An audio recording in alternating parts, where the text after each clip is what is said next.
Hello बच्चों, let's see the question. The question is the electronic configuration of gadolinium. Atomic number 64 is. So let's have a look on the key concept here. So key concept जो हम use करने जा रहे हैं इस question में वो होगा electronic configuration of f block elements.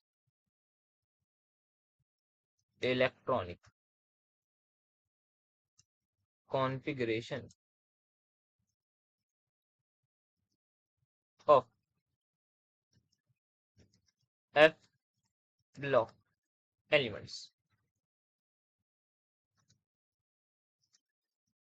तो यहाँ देखते हैं हमारे पास गैडोलीनियम जो है इसका एटॉमिक नंबर हमें सबसे पहले दे रखा है 64. अब यहाँ पे हमारे पास आती है जेनॉन गैस की फॉर्म में हमें लिखना है. तो जेनॉन का हमें पता होना चाहिए क्या एटॉमिक नंबर होता है. तो जेनॉन जो हमारे पास गैस है दैट इज Xe, इसका एटॉमिक नंबर होता है 54. मतलब 54 तक हमने इलेक्ट्रॉन भर दिए. अब हमें बाकी के 10 इलेक्ट्रॉन्स और फिल करने हैं. तो जेनॉन तक हमने भर दिए. तो यहाँ पे हम दो अपने तरीके लगा सकते हैं. एक ये कि हम सब में चेक कर सकते हैं कि सम ऑफ इलेक्ट्रॉन जो है 10 आना चाहिए. ये हम अपने दिमाग से लगा सकते हैं. तो यहाँ पे फर्स्ट चीज तो हमारे पास ऐसे ही एलिमिनेट हो जाएगी बिकॉज यहाँ पे 8 + 9 क्या होता है 17 एंड 2 19. तो यहाँ पे सम 19 आना है तो इसको हम डायरेक्टली एलिमिनेट कर सकते हैं.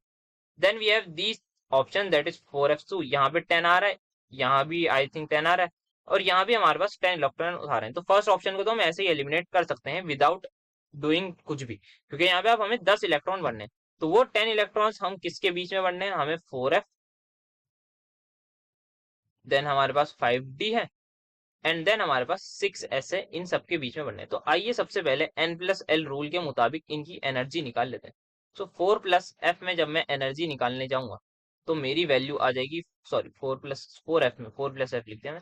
तो ये आएगी 4+f के लिए क्या होती है मेरे उसकी वैल्यू l की दैट इज 3. तो ये मेरे पास आ जाएगी 7.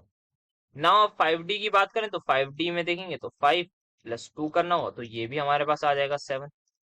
6s की अगर हम बात करें तो ये आ जाएगा हमारे पास 6+0. तो 6+0 में मतलब 6. तो सबसे पहले 2 इलेक्ट्रॉन हमें भरने हैं इसमें. तो ये हमने भर दिया. अब हमारे पास बचे 8 इलेक्ट्रॉन. 8 इलेक्ट्रॉन किसमें बने जब यहाँ पे हमारे n+l की वैल्यू सेम आ गई. तो सर 8 इलेक्ट्रॉन हमें उसमें भरने हैं जिसकी एनर्जी कम हो गई.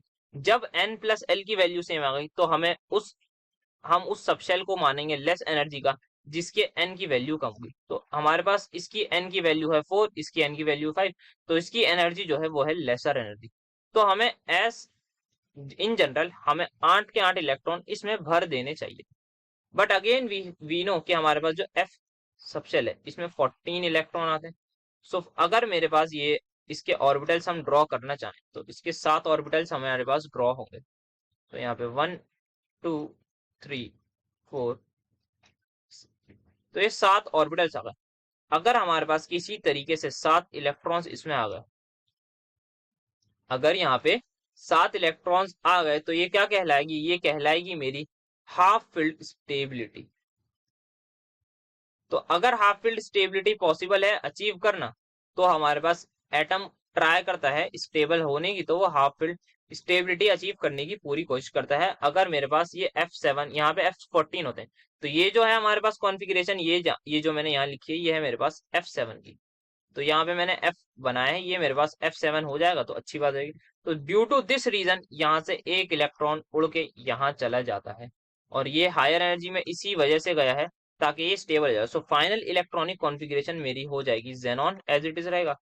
4f में कितने हो जाएंगे सर, 4f में अब हो जाएंगे 7 और 5d में एक आ जाएगा और जो हमारे पास 6s था उसमें 2 के 2 इलेक्ट्रॉन ही रहेंगे. So the final answer is going to be 4s7 5d1. तो यस ये हमारे पास आंसर हो जाएगा. So the final answer is going to be option number B. Hope you understood it well. Best of luck.